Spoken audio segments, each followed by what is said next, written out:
tayo excited dyan sa movie na yan. Oo, hello. Bye! Ayan na nga, Loy, kaka-hello, love, goodbye natin. Hindi na ito ang title, kundi Hello, Love, Again. Na again, sa Canada na ang shoot. Kung nilisan ni Joy si Ethan at ang Hong Kong para i-pursue ang kanyang dream na makapag-Canada, magtatagpo naman ang landas nila doon ni Ethan. At hintayin natin kung matutuloy na ipapalabas ito sa November 13 o isasali sa Metro Manila Film Festival. May nagtanong naman sa comment section ng post ni Kapamilya Online World kung magkakaroon daw ba ng Canadian accent si Catherine dito. Habang may isa naman ang sabi, it is ironic they chose Canada when thousands of new Filipino migrants are languishing there and wanting to go back home.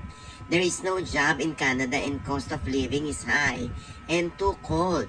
So hintayin din natin kung makakasali sa kwento ang ilang katotohanang hirap ng pakikipagsapalaran ng ilan nating kababayan sa Canada. But for now, congratulations at good luck sa pagsasami puwersang ito ng ABS-CBN Productions at GMA Films. Tapos, dasal ulit. Oo. Oo. Di ba nakakatuwa? Sino pa mga nakita mo artista nung dumalo ka sa set? Ayun na nga, si Jean Sapurin. Yan. Oo. Sino pa, Nay? Si Ivana Alawi, nakita mo? Nakita ko. Hindi ko alam kung nakita niya ako. Sa laki mong yan? Dineso ko eh. Oh. Deadma. Totoo? Yes. Oo. Nahiya na ako. Baka naman sobra lang siyang pinapawisan that time. Kaya focus siya dun sa electric pan niya. Nakikipaguntahan din ako. Parang hindi rin naman niya ako nakikita. Ay, bakit? Anong issue? Baka yung dating issue dito.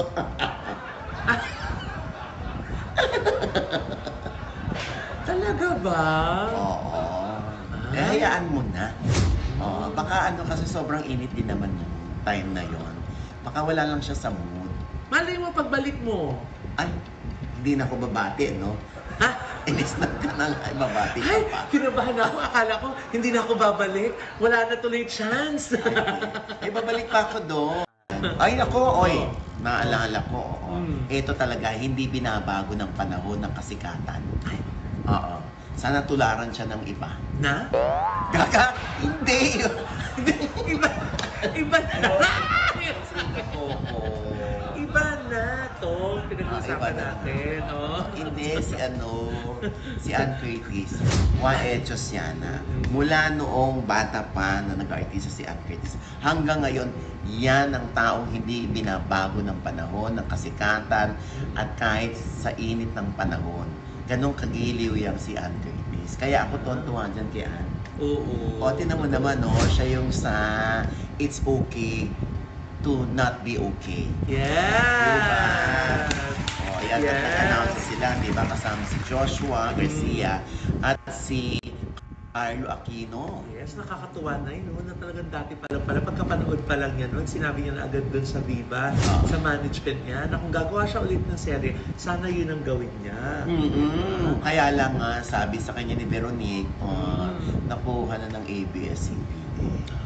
At tinan mo naman, di ba? Sa dami ng niliko, sa dami ng dinaanan ng It's Okay to Not Be Okay, napunta pa rin yung pangarap ni Ann Curtis sa kanya.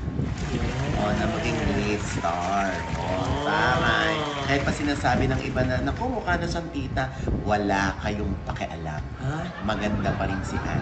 At napakahusay manamit. Bagay na bagay sa kanyang role na yon. Kahit ano bang sabihin ng iba. Oo nga, kasi about fashion daw yun. Hindi ko napanood, pero narinig ko Ito na nga, papanoorin ko kasi yung lalaki doon, na hindi ko mabigkas yung buong pangalan. Yung sa Queen of Tears. Kaya yun ang uumpisahan ko ngayon. Teka, te. Sa pagkakatanda ko, parang inalungan kay Liza Soberano. Yes. Yan, tandang-tanda ko na inalok sa kanya yan. Nung kami sa Zoom pinipitch sa kanya yan. Kasi nga, nung araw, kung ano-ano yung pinipitch kay Liza. I mean, ang daming pinipitch kay Liza. Baka sakaling may magustuhan siya. At isa yung It's Okay. Kasi marami nga naka-line up sa ABS O ito ba gusto mo? Ito yung kwento ng ganyan, ganyan, ganyan. Tapos, another Zoom. Eto, gusto mo ba? Ganyan, ganyan, ganyan, ganyan. Kaya nga, di ba, pumalag ako dati dito nung sinabi ni Liza. Ito naman na, na pag-uusapan lang naman po, na sinabi ni Liza na hindi siya binibigyan ng chance na gawin yung gusto niyang gawin sa ABS. Kaya nga siya hinahainan ng iba't ibang putahe, alin ang gusto mo dyan. Tapos, dumating pa sa point, okay, ikaw na lang mag-suggest anong gusto mong gawin. Kaya, ayun, ang ending, kumaga hindi na nag-renew si Liza, ganyan. Ako naman, Loy, naniniwala ako na pagkahaba-haba man ng prosesyon, sa simbahan pa rin ang tuloy. Ibig sabihin, marami mang dinaanang pag-aalok sa proyekto na yon, kahit yung ibang proyekto pa, daming pinagdaan ng artista yan. Ang winner pa rin naman kung sino yung last choice. Di ba? Good evening everyone. Ito po ang inyong lingkod, Jovel Rosales. Ano pa nga ba? Ang inyong isinusulsul sa akin. Ay! Nakaratis mo na. Dali. Good evening everyone, Luzon, Visayas at Mindanao. Let's jump up directly sa ating topic for this evening. So, ayun na nga guys, no? Ang unang-una nating babalita nga, no? Ang good news na kung saan nga ay tuloy na in Canada. Ang Hello, Love Again. Kasi noon, goodbye yon. So, ngayon, again na. So, yun na nga ay aabangan natin nga kung ano yung mga twists, ano yung mga, di ba noon nga kasi di ba pumunta si, I think si Joy, if I'm not mistaken, sa Canada para parang i-pursue yung career niya, no? So, yun nga ay magkakatagpo sila naman ni Alden doon. So, yun nga guys, no, ang kaabang-abangan din natin doon is yung mga update nga or masasali ba sa kwento yung mga OFW nga natin doon na alam mo yun, nagsa-struggle na mabuhay at makibaka doon sa ibang bansa. So, yun na nga. And of course, let's proceed sa ating pangalawang topic nga kung saan nga ay napag-usapan nga no ni OG Diaz na bumisita siya sa Batang Quiapo kung saan nga daw ay inisnab daw siya ni Ivana Alawi, no? So, alam natin noon na may mga issue na talaga sila kasi nga noon nga 'di ba ay nabalita nga ni OG Diaz doon sa kanyang channel ng alam mo yun, yung parang jowa daw ni Ivana Alawi ganito ganyan. So, pwede nyo yung i-check kung ano yun at parang sinasabing, parang ini-insist or sinasabi doon na kaya daw siya ini-snub dahil sa pangyayari na siguro na yon na napag-usapan si Ivana Alawi sa kanyang channel. So, yun, no? And of course, sa ating pangatlong topic is nakuha na nga at nasungkit naman ni Ann Curtis. No, yung ilalagay ko na lang yung pangalan ng movie dito kasi hindi ako familiar but I think it's a Korean movie kung saan nga ay parang manifest ni Ann Curtis na makuha niya ang role na ito kung saan nga ay gaganap siya bilang isang bida. Okay? So, aabangan